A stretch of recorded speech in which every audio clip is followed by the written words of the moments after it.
Hey there folks, I'm Mark, in affiliation with Spectrum Pulse, now at a new angle, and it's Billboard Breakdown.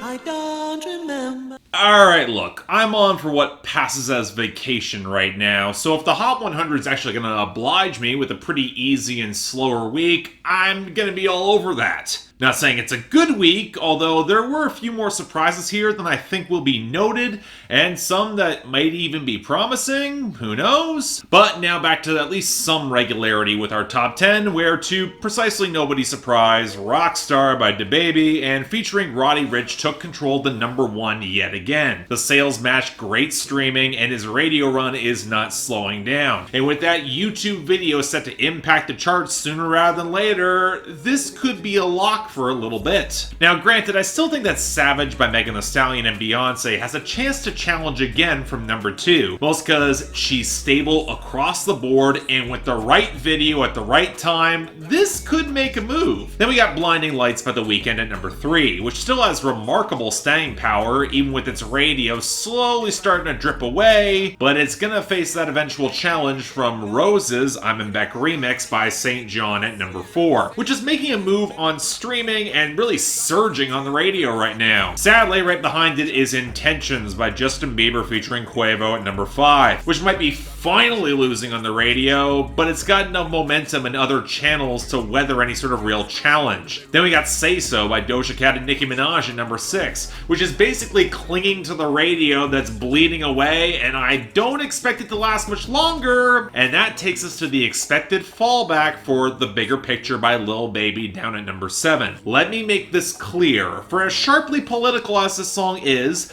even if its modest radio run works, I do question how much of a top 10 presence it will have, even if the streaming is utterly gigantic right now. I mean, I wanted to stick around. I think it's going to pick up a couple spots in a few weeks, but I don't want to oversell it just yet. What I think will likely have a lot more success is What's Poppin' by Jack Harlow, breaking into the top 10 at number 8 off the back of a few big remixes. Now, unlike most, I never outright disliked this guy nor this song, but I got a hard time buying into his hype. Yeah, he's got TikTok behind him right now and a real radio run to support good streaming, but it's a little bit tough for me to predict how consistent this will be once the remix fire starts to fizzle out a bit, especially given his lackluster sales. I mean, he's got momentum, but it's kind of sporadic. And that's honestly similar to what I'd add about our next top 10 arrival, Blueberry Faygo by Lil Mosey at number 9, which might have all the streaming, but its radio hit a brick wall this week, and I'm not sure how much sustainability it has in the top 10. Finally, re-entering the top 10, we've got Circles by Post Malone, because while its radio is fading and it's all it has,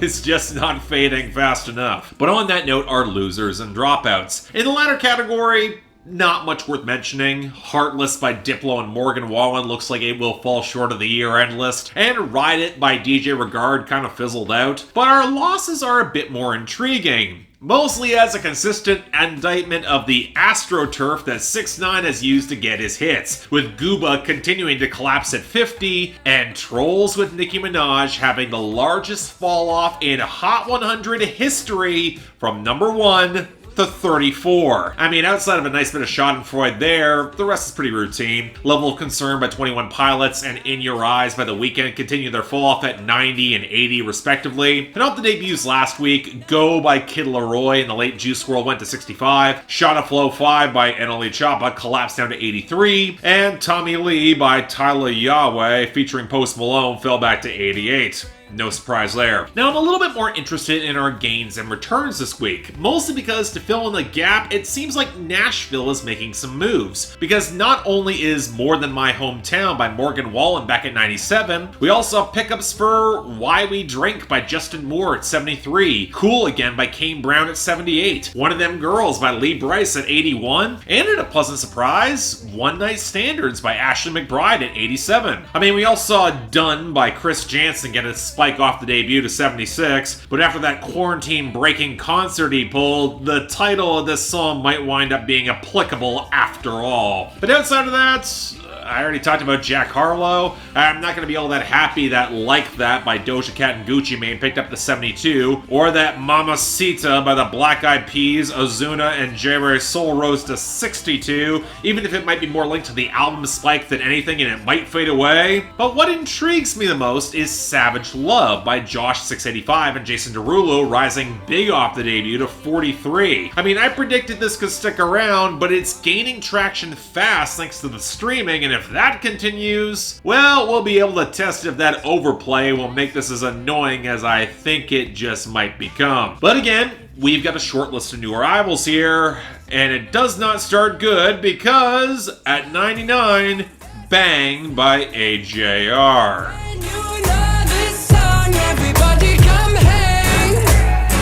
Let's go out with a bang.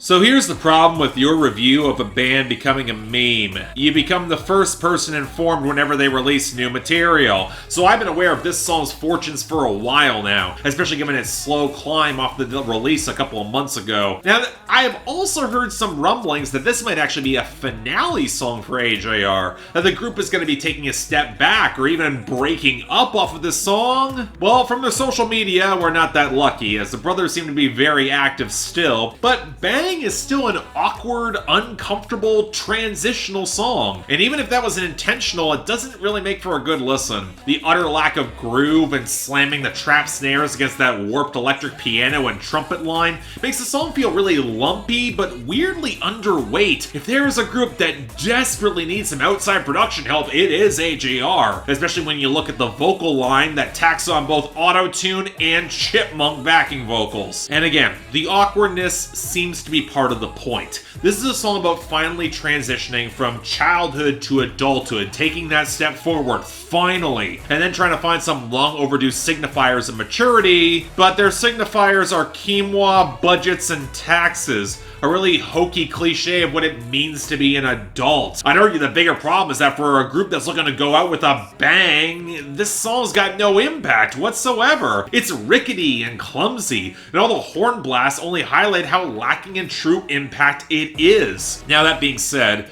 when it comes to AJR songs, it's not their worst by any margin, but it feels like a Neo Theater extra that nobody needed nor wanted. In other words, it's bad. Next, number 96, Pretty Heart by Parker McCollum. Now that I've broke your pretty heart.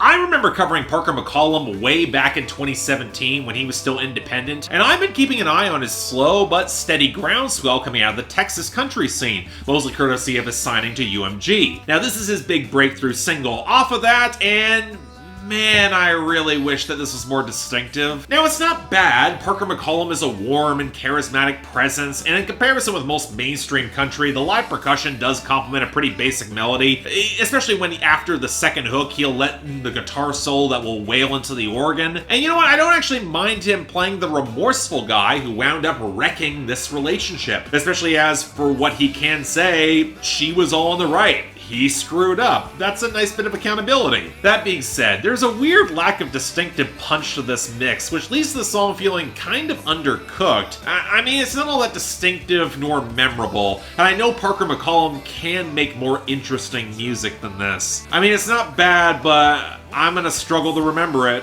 Just saying. Number 94, One Shot by YoungBoy Never Broke Again, featuring Lil Baby. I'm going out with these riches and these bitches know.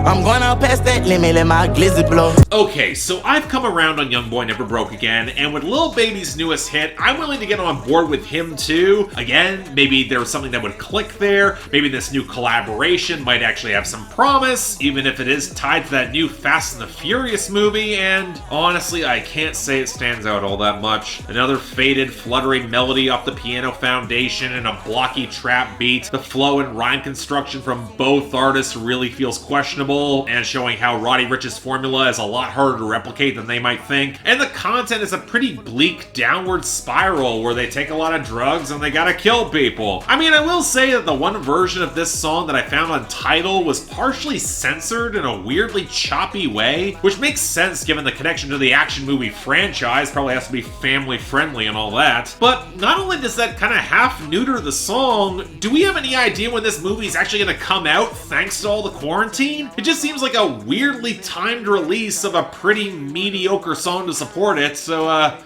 yeah, I can't get behind this one, folks. Sorry. Number 92, My Truck by Breland. Call me crazy, but don't touch my truck.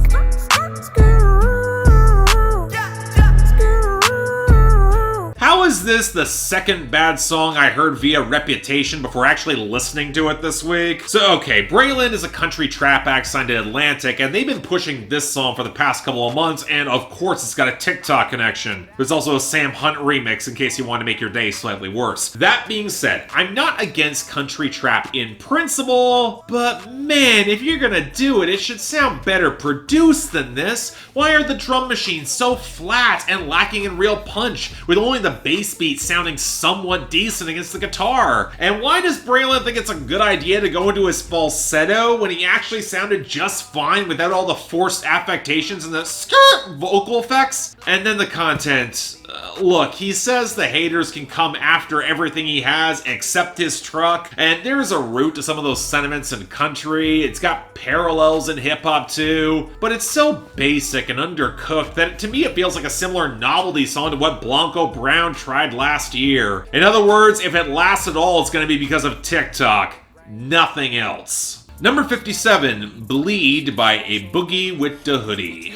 We could speak about it if you really with me. Pull up with my hoodie on the scene, so scary. Probably got more Mike and Mary G's than Mike and Mary. This is gonna sound really harsh, but it's amazing how quickly I forgot about A Boogie with the Hoodie whenever he's not charting. I mean, it's probably a testament to having never written anything all that memorable in his career, but now he's back with a new single from the deluxe reissue of that project he dropped earlier this year, because apparently that's gonna be a thing in 2020. And whoever told him trying to pull from the more unstable drill grooves was a good luck for him, they should probably be thrown off a short pier. Can somebody tell me why A Boogie's failure to ride any sort of groove throughout the first verse and most of the hook works at all? He's offbeat in a way that's actively distracting, but can't disguise how many rhymes he's flubbing, or how much the auto-tune rarely sounds good, or how the piano melody and warping second verse don't syncopate well at all with that trap skitter. But none of that makes his content all that interesting. Once again, the main problem.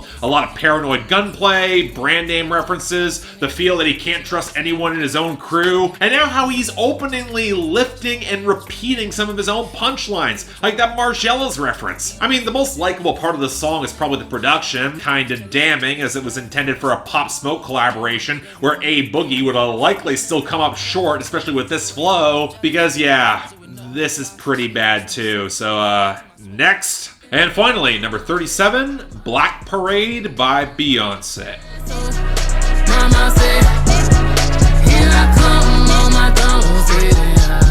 Let me say this first and let you down easy. Beyonce is not covering My Chemical Romance. I mean, I'd be fascinated to see what that would sound like, but this is not that. Instead released on Juneteenth in order to celebrate Black-owned small businesses. And let me put my increasing list of frustrations with Jay-Z and Beyonce's brand of capitalism aside, and the easy acknowledgement that this is not for me, not intended for me whatsoever. I still think it's decent. I'm a little bit surprised that Beyonce didn't use more of a live drum line for the trap-inspired percussion, and it's kind of exasperating that she dated the song by referencing the pandemic explicitly. And I'm not crazy about Beyonce, how she doesn't bring a lot of intensity to match the horns of the groove, but this is more of a celebration than a flex, and she can lean into some of that effectively. She does have the charisma to carry this almost effortlessly, and her presence and voice is the best part of the song, especially playing off all the ad-libs and the vocal harmonies, and she does sound good. That being said, there is some distance that I have to a song like this because the flex can only hit if you're comfortable working within that power structure. So the moments that are trying to be more revolutionary, they don't really connect for me, especially given what was not being said. But you know what, that's probably me overthinking what is a loose outgrowth of what Beyonce was doing on Everything Is Love, and I was lukewarm on that too. But that being said, it is easily the best song we got this week. Slim pickings, but it happens. Now, worst of the week though,